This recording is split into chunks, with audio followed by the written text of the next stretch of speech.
Good morning. It is 9:55 a.m. on Sunday, December 19th, 2021. I'm Christiana Ellis, and I just got up. This is 5 more minutes. Slept in. That felt pretty good. Drinking some caffeine now. It's, I, I'm not sure where I was going with that thought. I was going to say today is some kind of day, but then, I don't know. Anyway, I watched the bulk of the new Wheel of Time TV series on Apple TV Plus yesterday, and it's pretty good. I had really, I had steered clear of it up till now, partly just because I haven't read any of the books. Oddly enough, even though I read tons of fantasy and sci-fi as a kid, and my brother read comparatively much less, he read those books and I didn't. But in any case, so I don't know anything about the books, but I had a vague sense of the show as not for me for some reason. I'm really not sure where that came from. But of course, there's just so much to watch on TV these days that, you're always picking and choosing.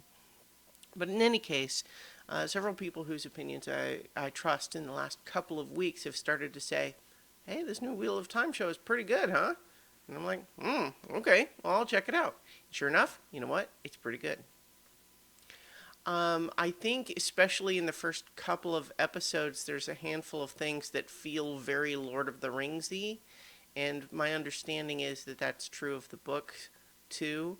Um, but it by the time you get a couple of episodes in, that those sorts of things stopped, flagging for me. Like they stopped saying, "Hey, this is like that bit from," you know. Uh, the I like the characters. Um, I think that there's uh, an interesting sort of old, underlying mystery with the whole thing. The basic premise being that uh, in this fantasy world, there is, what's known as the Wheel of Time, duh, which is supposed to be sort of like this cyclic fate.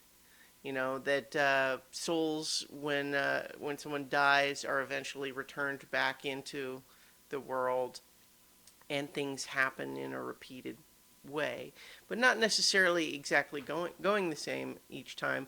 But like, they produce different ages of the world, and one of the most notable figures in this turning of cyclical fate is the Great Dragon, who is a person of singular power and importance who will either break the world or save it.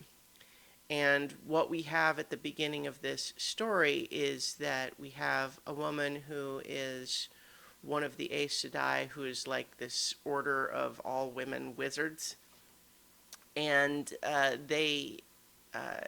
she is tracked to this particular village. That there are 5 individuals there that all seem like they might be the Great Dragon Reborn. Like she's tried to figure out where this person is because they believe the Great Dragon has been reborn into the world, but where she's been trying to find out. And then she reaches this village where there are 5 different people who all seem like it kind of might be them, but she can't just narrow it down and is frankly perplexed that she cannot. It's weird that so many people who might be it are all just clustered together. Like they're literally all friends with each other in the same small town. And so that's kind of an interesting underlying mystery. I think that's pretty cool. I'm sure that gets resolved at some point, but in the meantime, she's put in a position of saying, "Well, I guess I have to bring all of you." Oh, well, the fact that a bunch of monsters have just attacked your town um, gives me at least a little bit of an emphasis to say they came for you, they will come here again unless you come with me and lead them away. And so, yeah. And so there's some good stuff there. And then as we get more and more into the world building and see all the different places, and there's some really gorgeous locations and costumes and stuff in this movie or in this show. I'm really, really digging it. So I urge you, if you have been wavering on that one, check it out.